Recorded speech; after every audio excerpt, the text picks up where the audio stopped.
अस्सलाम वालेकुम नाज़रीन, आप देख रहे हैं जोत न्यूज़ और मैं हूं एम ए लारिक डेली इशूज़ के साथ। नाज़रीन, खबरें तो बहुत सारी है जिस पे बात की जा सकती है, लेकिन आज एक ख़बर अखबार में छपी है, उस पर बात करेंगे। बड़ी अहम खबर है, इसका ताल्लुक़ सूबा सिंध से है और सूबा सिंध की दो जमातों से है, MQM और पीपल्स पार्टी के साथ ये खबर मुंसलिक है। और ख़ास करके MQM के माजी के हवाले से एक अहम खबर सामने आई है, उस पर बात करेंगे कि क्या माजी में उस खबर का ताल्लुक़ किस चीज़ से था और वो खबर क्या थी, और आने वाला जो वक्त है उसमें क्या होने वाला है सूबा सिंध के अंदर, उस पर बात करेंगे। खुसूसन ये खबर जो ताल्लुक़ रखती है सूबा सिंध के दारुल खिलाफा सिंध के दिल कराची के साथ ताल्लुक़ रखने वाली ये खबर है, उस पर बात करते हैं। चलते हैं।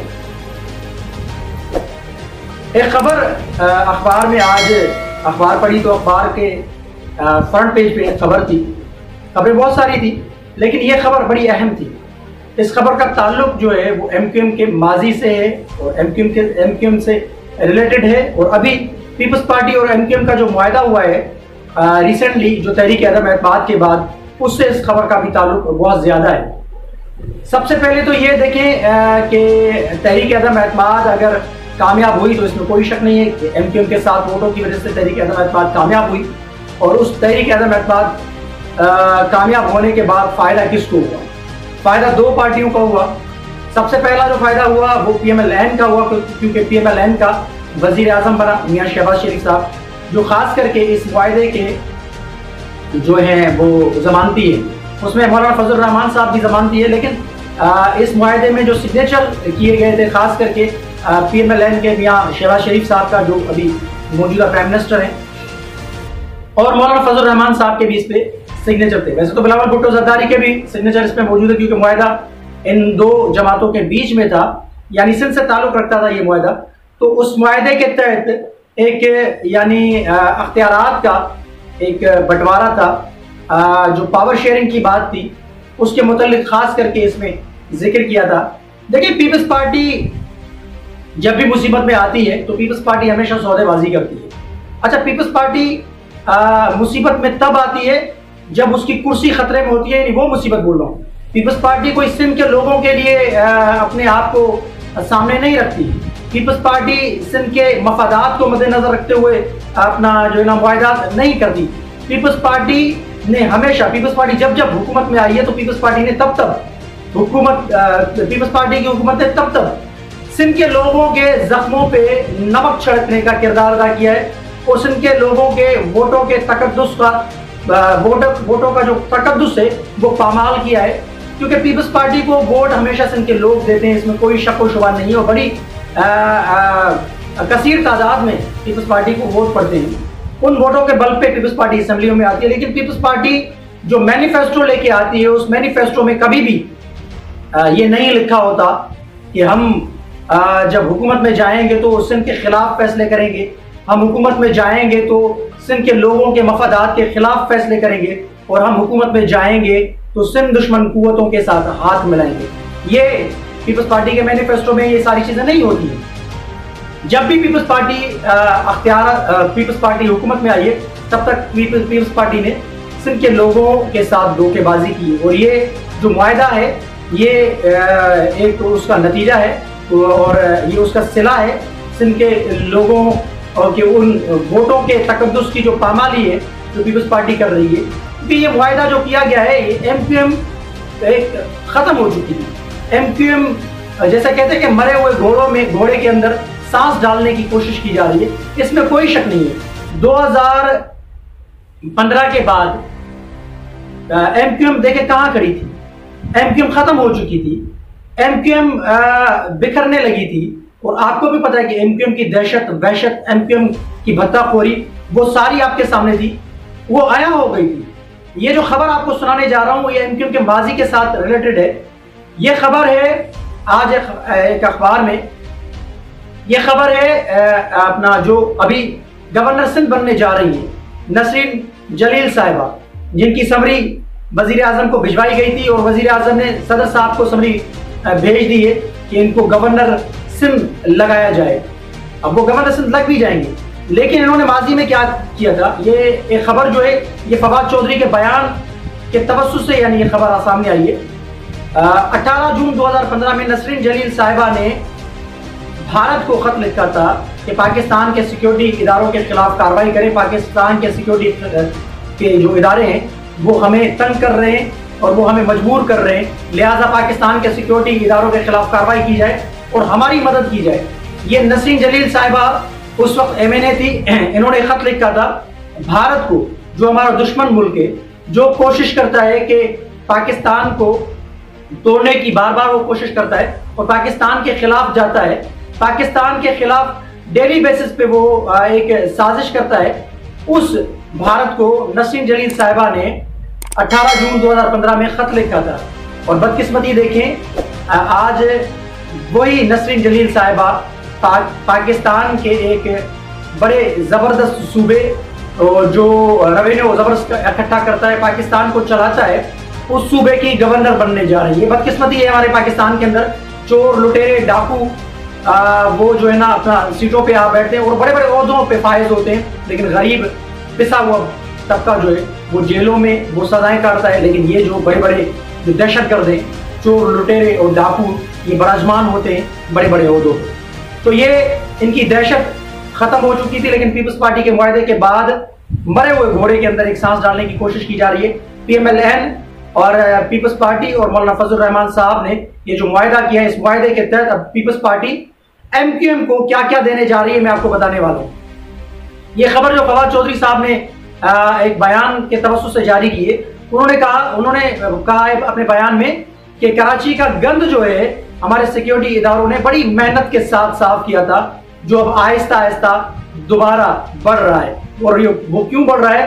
क्योंकि इनको ताकत मिलने वाली है, इनको ताकत मिल रही है। ये मुआहदा जो हुआ है तहरीक अदम एतमाद के बाद पीपल्स पार्टी और MQM का, उसको पाया तकमील तक पहुंचाने के लिए MQM रोल अदा कर रही है और पीपल्स पार्टी के साथ मिलके सूबा सिंध के अंदर खास करके कराची के अंदर अपनी ताकत को दोबारा वो बढ़ाने के लिए किरदार अदा कर रही है। और जिसका नतीजा ये सामने आ रहा है कि पहली जो गवर्नर हैं अपना नसरीन जलील साहिबा वो लगने वाली हैं, सिंध की गवर्नर वो लगने वाली है जो भारत से मदद मांग रही थी 2015 में, 18 जून 2015 में भारत से मदद तलब कर रही थी, यानी जो दुश्मन मुल्क है हमारा उससे मदद तलब कर रही थी, क्योंकि पाकिस्तान के सिक्योरिटी इदारे इनकी दहशत को खत्म करने के लिए ऑपरेशन कर रहे थे, इनकी दहशत को खत्म करने के लिए इनके खिलाफ कार्रवाई कर रहे थे, इनकी दहशत को खत्म करने के लिए, इनकी भत्ताखोरी को खत्म करने के लिए पाकिस्तान के सिक्योरिटी इदारों ने बहुत बड़ा जबरदस्त किरदार अदा किया। खास करके सिंध रेंजर्स ने बहुत बड़ा रोल अदा किया और इनकी दहशत को खत्म किया, इनकी उस दहशत वाली सियासत को खत्म किया। लेकिन बदकिस्मती से आज फिर इनको तोल दिया जा रहा है और इनकी ताकत में इजाफा किया जा रहा है।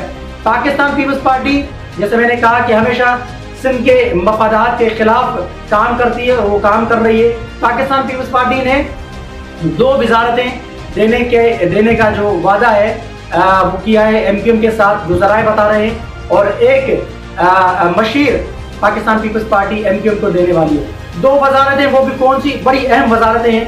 एक तो इंफॉर्मेशन टेक्नोलॉजी की जो वजारत है वो पाकिस्तान पीपल्स पार्टी देने जा रही है MQM को, और दूसरी अपना वजारत तिजारत व सनत, यानी वजारत तिजारत और सनत, दोनों अहम है। और तीसरा मशीर जो लेने जा रही है MQM पीपल्स पार्टी से। ये 3 यानी कलमदान पाकिस्तान पीपल्स पार्टी, 2 कलमदान एक मशीर। एक तो इंफॉर्मेशन टेक्नोलॉजी बड़ी अहम, ये अपना बड़ा अहम इदारा है इंफॉर्मेशन टेक्नोलॉजी के हवाले से, और इंफॉर्मेशन टेक्नोलॉजी मरकज में भी MQM के पास है। साबका हुकूमत के दौरान भी अमीन उल हक उनके पास वो IT की वजारत थी, और अभी भी अमीन उल हक साहब जो MQM के हैं वो IT के वजीर हैं वफाक के अंदर। लेकिन अब सूबे के अंदर भी इंफॉर्मेशन टेक्नोलॉजी की जो वजारत है वो MQM को दिए जाने के कभी इम्कानात हैं, और MQM को अपना वजारत सनत व तजारत भी दिए जाने के इम्कानात हैं, और एक मशीर भी। अब देखें ये MQM तो अपने जो MQM ने मुआहदा किया, और वो मुआहदा जो पीपल्स पार्टी के साथ MQM ने किया उसमें वो कामयाब हो रही है। लेकिन सिंध के लोगों के जख्मों पे बजाय मरहम रखने के हवाले से पीपल्स पार्टी उनके जख्मों पे नमक छिड़क रही है। पीपल्स पार्टी की तारीख उठा के देख लें। पीपल्स पार्टी जब जब हुकूमत में आई है, पीपल्स पार्टी ने तब तब सिंध दुश्मनी का किरदार अदा किया है। अभी रिसेंटली देखें, 2-4 रोज चल रहे हैं और 5-6 माह गुजर चुके हैं, सिंध के अंदर पानी की किल्लत है, लेकिन पीपल्स पार्टी उसमें रोल अदा नहीं करेगी, उसमें किरदार अदा नहीं करेगी, क्योंकि वो सिंध के लोगों के मफादात की बात है। क्योंकि सिंध बंजर हो रहा है, सिंध के लोगों को पानी मुयसर नहीं है, वफाक से पानी नहीं आ रहा है, और दूसरा पीपल्स पार्टी के MPs और MNAs जो ना वो पानी चोरी करके गरीब किसान को वो उनके ऊपर जुल्म ढा रहे हैं और उनका पानी चोरी करके उनकी फसलों को तबाह बर्बाद कर रहे हैं। यहाँ तक कि पीने का भी पानी कम पड़ गया है। शॉर्टेज 60% तक पानी की किल्लत जो है वो बढ़ चुकी है सिंध के अंदर, लेकिन पीपल्स पार्टी उस पर बात नहीं करेगी क्योंकि पीपल्स पार्टी का मफाद उसमें नहीं है। पीपल्स पार्टी का मफाद इसमें है कि वजीर खारजा बनाना था बिलावल भुट्टो जरदारी को, और उसमें वजारतें लेनी है, और भी वफाक के अंदर तहरीक आदम एतमाद को कामयाब बनाने के हवाले से MQM के साथ जो मुआहिदा किया, सिंध दुश्मनी मुआहिदा, सिंध की कौम परस्त और तरक्की पसंद जमातों ने इसको सिंध दुश्मन मुआहिदा करार दिया था, लेकिन उसके बावजूद पीपल्स पार्टी उस पर अमल पैरा है और उस मुआहिदे को पाया तकमील तक पहुंचाने के लिए MQM को वजारतें देने जा रही है। और सोने पर सुहागा ये कि MQM ने एक और वजारत मांग ली है या चेयरमैनशिप मांग ली है, किसकी? हायर एजुकेशन कमीशन की। पीपल्स पार्टी से वो भी मांगी है MQM ने। अब हायर एजुकेशन कमीशन की जो चेयरमैनशिप है या जो वो वजारत है, वो भी अगर MQM को मिल जाएगी तो MQM के तो वारे न्यारे हो जाएंगे, MQM तो बिल्कुल कामयाब हो गई। जैसे खालिद मकबूल सिद्दीकी बोल रहे हैं कि हमने तारीख में पहली मरतबा ऐसा मुआहिदा किया है जो हमने माजी में भी ऐसे मुआहिदा नहीं किए थे। ये जो मुआहिदा हमने किया है, ये हमने अपनी कौम के मफाद में, एक मफाद आमा में ये मुआहिदा किया है, जिसको पाया तकमील तक पहुंचाने के लिए MQM अपनी मंजिल की तरफ गामजन है। लेकिन सिंध वालों को क्या मिलेगा? सिंध के लोगों को अपना बेरोजगारी मिलती है, सिंध के लोगों को कराची शहर से बेदखली मिलती है, और सिंध के लोगों के ऊपर मुसल्लत किए जाते इलीगल इमिग्रेंट्स अफगानी, और सिंध के लोगों को पानी नहीं मिलता, सिंध के लोगों को सरकारी मुलाजमतें नहीं मिलती।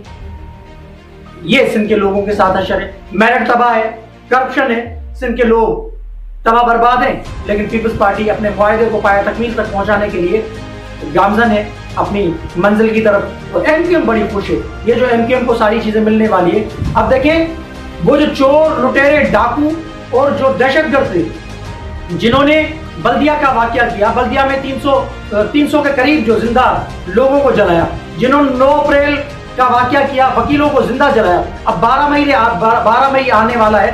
12 मई के दिन जो खून की होली खेली, कौन मुलविस था? 22 मई 2012 को मोहम्मद हसन रेडी के ऊपर अटैक करने वाले कौन थे? यही थे। इन्होंने खून की होली खेली, और यही लोग हैं। अभी इनको वजारतें भी मिल रही हैं और इनको गवर्नरशिप मिल रही है। गवर्नरशिप उसको मिल रही है जिसने माजी में 18 जून 2015 में भारत को खत लिखा कि हमारी मदद की जाए, पाकिस्तान के सिक्योरिटी इदारे हमारे खिलाफ कार्रवाइयां कर रहे हैं क्योंकि ये दहशतगर्दी इनकी खत्म की जा रही थी। अब उनसे इंडिया से मदद मांगने वाली जो नसरीन जलील साहिबा थी, वो बदकिस्मती देखें पाकिस्तान की और सूबा सिंध की बदकिस्मती देखें कि वो गवर्नर बनने जा रही हैं। नसरीन जलील साहिबा जो हिंदुस्तान से मदद तलब कर रही थी 2015 में, वो सिंध की गवर्नर बनने जा रही है। डूब मरने का मकाम है, डूब मरने का मकाम है। और बड़े सवालात उठ रहे हैं इन चीजों पे।